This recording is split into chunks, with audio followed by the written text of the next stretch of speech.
ಓಂ ಎಲ್ಲರಿಗೂ ನಮಸ್ಕಾರ. ಇವತ್ತು ನಾನು ಒಂದು ಸಿಂಪಲ್ ಶುಂಠಿ ಟೀ ಮಾಡೋದು ಹೆಂಗೆ ಅಂತ ತೋರಿಸ್ತಾ ಇದ್ದೀನಿ. ಇದು ಜನರಲಿ ನಿಮಗೆ ಮನೆಯಲ್ಲಿ ಯಾರಿಗಾದ್ರೂ ಅಲರ್ಜಿ, ಕಾಫ್, ಕೋಲ್ಡ್ ಈ ಥರ ಸುಮಾರು ಬರ್ತಾ ಇರುತ್ತೆ ಆವಾಗವಾಗ. ಸ್ವಲ್ಪ ರಿಲೀಫ್ ಬೇಕಾಗುತ್ತೆ. ನೀವೆಷ್ಟೇ ಟ್ಯಾಬ್ಲೆಟ್, ಅಲೋಪತಿ ಏನೇ ಟ್ಯಾಬ್ಲೆಟ್ ತೊಗೊಂಡ್ರು ಕೋಲ್ಡ್ ಎಲ್ಲ ಕಡಿಮೆ ಆಗಲ್ಲ. ಬಟ್ ಇದು ತೊಗೊಂಡ್ರೆ ಸ್ವಲ್ಪ ರಿಲೀಫ್ ಸಿಗುತ್ತೆ. ಒಂದು 2-3 ಸತಿ ಕುಡಿದ್ರೆ ಸ್ವಲ್ಪ ಕಡಿಮೆನೂ ಆಗುತ್ತೆ. ಸೊ ಈ ಥರದ್ದಕ್ಕೆ ಸಿಂಪಲ್ ಏನಿಲ್ಲ, ಈ ಥರ ನೋಡಿ, ಇಲ್ಲಿ ಶುಂಠಿನ ಕ್ಲೀನಾಗಿ ಬಿಡಿಸ್ಬಿಟ್ಟು ಹೆಚ್ಚಿಬಿಟ್ಟು ಕ್ಲೀನಾಗಿ ಚಾಪ್ ಮಾಡ್ಬಿಟ್ಟು ಹಾಕ್ಬಿಟ್ಟಿದ್ದೀನಿ ಇದರಲ್ಲಿ. ಇದು ನೀರನ್ನ ಬಾಯ್ಲ್ಗೆ ಇಟ್ಟಿದ್ದೀನಿ. ಇದು ಚೆನ್ನಾಗಿ ಬಾಯ್ಲ್ ಆಗೋಷ್ಟರೊಳಗೆ ಒಂದೇ ನಿಮಿಷ ಇದೆ, ಜಾಸ್ತಿ ಕೆಲಸನೂ ಇಲ್ಲ. ಬಾಯ್ಲ್ ಆಗೋಷ್ಟರೊಳಗೆ ಒಂದು ಲೋಟಕ್ಕೆ ಒಂದು ಸ್ವಲ್ಪ ಹನಿ ಹಾಕ್ಕೊಳ್ಳಿ.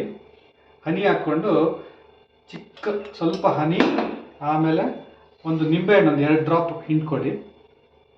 ನಿಂಬೆಹಣ್ಣು 2 ಡ್ರಾಪ್ ಹಿಂಡ್ಕೊಳ್ಳಿ. ಇಲ್ಲಿ ಹಿಂಡ್ಕೊಂಡು ಆಮೇಲೆ ಇದಕ್ಕೆ ನೀವು ಅದನ್ನು ಬಾಯ್ಲ್ ಆದಮೇಲೆ, ಇದು ಚೆನ್ನಾಗಿ ಕುದ್ದ ಮೇಲೆ ಒಂದು ಫಿಲ್ಟರ್ ತೊಗೊಂಡು, ಸೀವರ್ ತೊಗೊಂಡು,